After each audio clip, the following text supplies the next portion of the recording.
तो दोस्तों स्वागत है आप सभी का दैस का एक कंप्यूटर है। मेरा नाम है देश राज और आज की वीडियो में हम आपको बताएंगे ट्रिपल सी प्लस कोर्स के बारे में कंप्लीट जानकारी। तो इसका फॉर्म कैसे भरना है और उसको फॉर्म भरने के लिए क्या क्या चीजें होनी चाहिए आपके पास और उसको कहाँ से भरना है और उसका सिलेबस क्या है, ये पूरी डिटेल आपको मिलने वाली है। तो वीडियो में लास्ट तक बने रहिएगा दोस्तों। वीडियो पसंद आए तो लाइक जरूर कीजिएगा। तो चलिए हम सबसे पहले आ जाते हैं आपको student.neet.government.website, यानी कि वेबसाइट ऐसी है जहां से आपको पूरा डिटेल मिलता है। ट्रिपल सी हो या ट्रिपल सी प्लस हो या ओ लेवल हो, कोई भी चीज हो, आपको फॉर्म भरना है तो यहीं से भर सकते हैं, जैसे कि student.nili.government.in।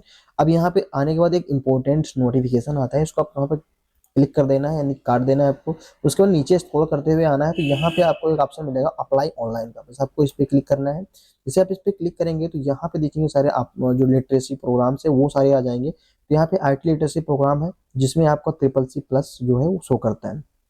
बस आपको इस पर क्लिक करना है। जैसे आप यहाँ पे क्लिक करेंगे इसके बाद में देखेंगे यहाँ पे एक ऑप्शन खुल के आएगा। तो यहाँ पे एक पीडीएफ होता है जो कि आप फॉर्म भरने से पहले पहले यहाँ पे देखो अप्लाई एग्री एक्सेप्ट डाउनलोड कर लेता हूँ। डाउनलोड करने के बाद जैसे आप इसको डाउनलोड करेंगे, कहीं भी आप डाउनलोड कर लीजिए। डाउनलोड करने के बाद जस्ट इसको आपको यहाँ पे ओपन करना है। करने में तो मैं इसको ओपन यहाँ से कर लेता हूँ ताकि आपको सही से दिखाई दे। मैं इसको क्रोम में ही ओपन कर लेता हूँ। दोस्तों यहाँ पे देख सकते हैं पूरा डिटेल हमारे सामने आ चुका है। अब यहाँ पे देख सकते हैं इसका क्या क्या ड्यूरेशन है, कैसे करना है, सारा डिटेल यहाँ पे शो कर रहा है। तो यहाँ पे schedule for submission OEF exam of DLC BCC CCC triple C plus ECC ECC क्या है। डीएलसी का मतलब होता है डिजिटल लिटरेसी प्रोग्राम, ये डिजिटल लिटरेसी प्रोग्राम के अंतर्गत आते हैं। तो यहाँ पे देखेंगे अगर आप कोई फॉर्म भरते हैं किसी महीने में, जैसे मान लीजिए आप नवंबर 1 नवंबर से लेकर के 30 नवंबर के बीच में अगर आप फॉर्म भरते हैं तो आपका जनवरी में पेपर हो जाएगा। अगर आप दिसंबर से लेकर के 31 दिसंबर तक आप फॉर्म भरते हैं तो आपका पेपर जो है फरवरी में होगा। इस तरीके से आप देख सकते हैं कि आप किस मंथ से किस मंथ के बीच में फॉर्म भरते हैं तो आपका किस मंथ में पेपर होगा, वो यहाँ पर डिटेल शो कर रही है। उसके बाद थोड़ा नीचे चलते हैं तो यहाँ पे देख सकते हैं क्या क्या चीजें होती हैं। एलिजिबिलिटी क्राइटेरिया क्या क्या है यहाँ पूछा जो बताया गया है आपको। Course on computer control C plus यानी कि इसको 126 घंटे का, इसमें आपको 10th पास होना चाहिए। इन सब में कोई एजुकेशन नहीं मांगा गया, आपको पीसीसी में कोई एजुकेशन की जरूरत नहीं है और यहाँ पे भी आपको कोई हाई एजुकेशन की जरूरत नहीं है। लेकिन अगर आप भी ट्रिपल सी प्लस करना चाहते हैं तो यहाँ पे 10th पास होना चाहिए। दूसरी बात, इसको आप डायरेक्ट भी कर सकते हैं, यानी कि बीसीसी है और ईसीसी और ट्रिपल सी है, इनको दोनों को डायरेक्ट आप मिनट से भी कर सकते हो, इंस्टीट्यूट भी कर सकते हो। बट जो होगा ये ट्रिपल सी प्लस उसको आप केवल जो है नीट की किसी अप्रूवल संस्थान से ही कर सकते हैं, किसी इंस्टीट्यूट से जिसको परमिशन मिली हो। हम जानना चाहते हैं सिलेबस के, तो सिलेबस आपको यहाँ पे बेसिकली डाउनलोड कर लेना है। जैसे मैंने यहाँ पे सिलेबस डाउनलोड कर लिया है, अब मैं इसको क्या करूँगा ओपन करूँगा। जैसे डाउनलोड हो चुका है, मेरा सिलेबस खोल लिया है।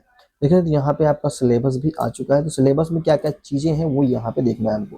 तो सिलेबस में यहाँ पे ऑब्जेक्टिव क्या क्या चीजें दिखाई जा रही है ट्रिपल सी प्लस में, तो ऑब्जेक्टिव आप पढ़ सकते हैं जिस कोर्स को कहाँ कहाँ आप यूज कर सकते हैं उसके ऑब्जेक्टिव है। ड्यूरेशन की बात करें तो 126 घंटे का कोर्स होता है जिसको आप 21 दिन में करेंगे। 6 घंटे लगातार अगर करेंगे एक दिन में, 6 घंटे पर डे के हिसाब से करें तो 21 दिन में कंप्लीट हो जाएगा। अगर यहाँ पे 42 डेज में पूरा करना चाहते हो तो आपको 3 घंटे लगातार करना होगा, ये पार्ट टाइम में कर सकते हैं। उसके बाद बात करते हैं हम यहाँ पे क्या क्या चीजें आपको चैप्टर्स पढ़ना। टोटल 12 चैप्टर्स होते हैं आपको। यहाँ पे आपको इंट्रोडक्शन है, मतलब introduction basic computer and concept का, ऑपरेटिंग सिस्टम है, वर्ड प्रोसेसिंग है, स्प्रेडशीट है, प्रेजेंटेशन है, डाटाबेस मैनेजमेंट है, साइबर सिक्योरिटी है। उसके बाद यहाँ पे देखो सिलेबस की आउटलाइन दी गई है। सिलेबस आउटलाइन का मतलब आप क्या क्या पढ़ना है, वर्ड कंप्यूटर में आप क्या क्या चीजें पढ़ सकते हैं, कॉन्सेप्ट हार्डवेयर एंड सॉफ्टवेयर में क्या क्या चीजें पढ़ना है आपको, कहाँ से आपको क्वेश्चन आएंगे। मॉड्यूल 2 में देखा जाता है बेसिक ऑपरेटिंग सिस्टम में क्या क्या चीजें आपको पढ़ना है, लिनक्स विंडोज के बारे में सब चीजें पढ़नी होंगी, क्या क्या चीजें होती हैं। और यहाँ पे इंटरफेस ऑफ यूजर इंटरफेस क्या क्या टास्क बार आइकन ये वगैरह वगैरह जो भी चीजें होती हैं, तो इन सभी चीजों को एक आउटलाइन रूपरेखा दी गई है। मॉड्यूल 3 में आप वर्ड प्रोसेसिंग के बारे में क्या क्या चीजें, वर्ड में क्या क्या चीजें सीखनी वो दिखा रहा है। यहाँ पे स्प्रेडशीट मतलब एक्सेल में क्या क्या चीजें आपको सीखनी वो दिखा रहा है यहाँ पे। और यहाँ प्रेजेंटेशन में क्या क्या चीजें प्रेजेंटेशन आप दिखा सकते हैं। दूसरी बात, कहीं पर भी देख सकते हैं आपको जिक्र कहीं एक्सेल वर्ड या पावर पॉइंट का नहीं है, तो यहाँ पे आप जो है लिब्रे ऑफिस का उपयोग कर सकते हैं। लिब्रे ऑफिस में आप उपयोग करेंगे तभी उससे यूज कर सकते हैं। तो वीडियो पसंद आया हो दोस्तों तो लाइक कीजिए। मिलते हैं नेक्स्ट वीडियो में, तब तक के लिए बहुत बहुत धन्यवाद।